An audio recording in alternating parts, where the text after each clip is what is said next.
ওরে বুঝলি না রে আদর আমার, ওরে অবুঝ পাখি।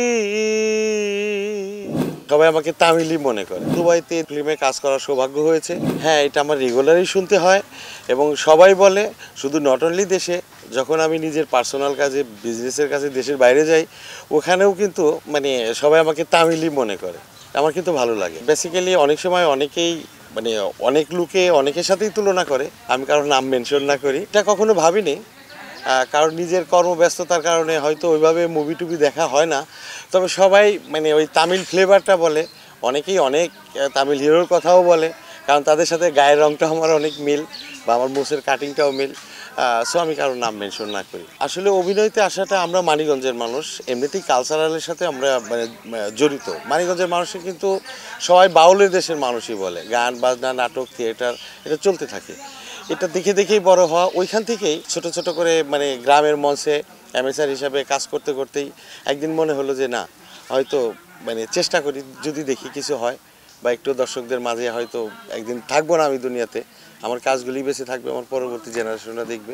এই ভালো লাগা ভালোবাসা থেকেই মূলত অভিনয় শুরু করা, কিন্তু এখন তো বেশ ভালোই লেগে গেছে।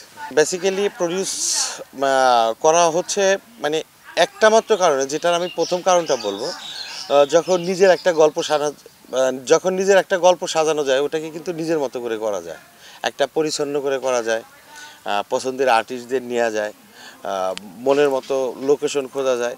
সো সেই দৃষ্টিকোণ থেকে আসলে মানে নিজের প্রযোজনা থেকেই নাটকগুলি করা। হয়তো আর একজনের সেটে গেলে কেমন হবে বা কি হবে, বা অতটা নিজে ভালো অ্যাক্টরও না, মানে ওইভাবে অ্যাভেলেবল যে ডাক পাই সেটাও কিন্তু না। সো সেই দৃষ্টিকোণ থেকেই নিজের চেষ্টা করা।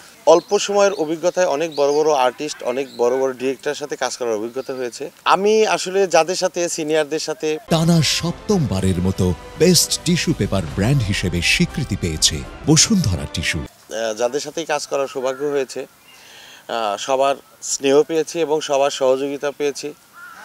আমি বারবার যে কথাটা বলি, যেহেতু আমি অভিনয়তে নতুন, আমার ভুল ভ্রান্তি থাকে, সবাই এবং আন্তরিকভাবে আমাকে মানে দেখিয়ে শুনিয়ে, বা এরাও চাচ্ছে যে আমি থাকি, অভিনয়ের মধ্যে থাকি, এটা কিন্তু আমি অকপটে স্বীকার করতে পারি। ইতিমধ্যে আমি দুবাইতে দিল কি আওয়াজ নামে একটা শর্ট ফিল্মে কাজ করার সৌভাগ্য হয়েছে, বোম্বের ডিরেক্টর সামির খানের আন্ডারে। ওইখানকার যে প্রযোজক ছিলেন, উনি দুবাইয়ের ভদ্রলোক।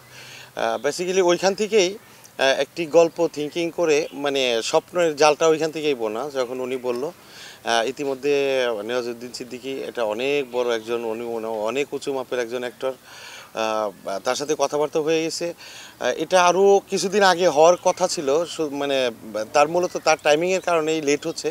আশা করি এই বছর দেখতে পারবো, স্পেসিফিক সময়টা বলতে পারলাম না, তবে এই বছর ইনশাল্লাহ আল্লাহ চাই তো আমি মানে সেই সৌভাগ্যটুকু হবে। আসলে অভিনয় নিয়ে ভাবনার জায়গাটা মানে করে যাচ্ছি, চেষ্টা করে যাচ্ছি, যদি হয়তো অভিনেতা হতে পারি, ওই দৃষ্টিকোণ থেকে কত দূর যাব, কিভাবে যাব সেটা ভাবিনি, তবে চলতে থাকি, দেখা যাক কী হয়।